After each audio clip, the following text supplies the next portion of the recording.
A few years ago, when I started collecting data on mass shootings in the United States, general gun violence statistics, I was trying to analyze that to separate common sense gun laws from nonsensical gun laws.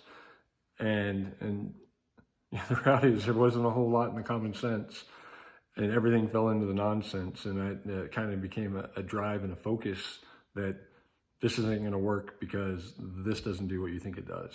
Or the fact that this is scary is not going to make it any less lethal if you take it off.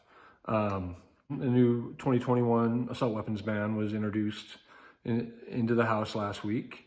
So again, I said, well, I need to go back and update my data and add some more data so I can disprove and point out all these nonsensical features that they're trying to ban. Because I added new columns to my data. I added number of rounds they carried, number of rounds they fired, how many rounds were left, how many magazines did they bring, how many reloads did they do, and that required a whole different level of data mining.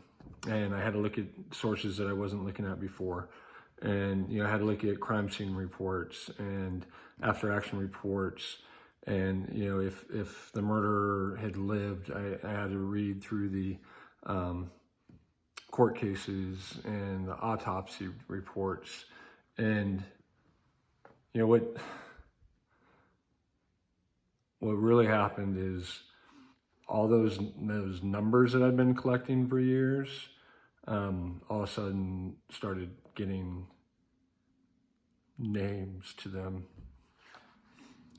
and in ages and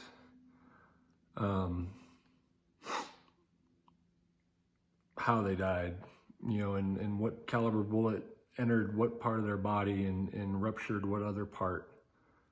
And I realized I'm on the wrong. I'm fighting for the wrong thing here, right? I'm not giving up on the Second Amendment, but instead of focusing so much energy on pointing out why these things that we're trying to eliminate are nonsense.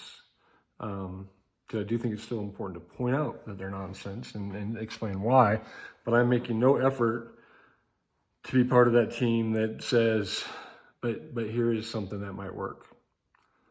So I just want to be in that side.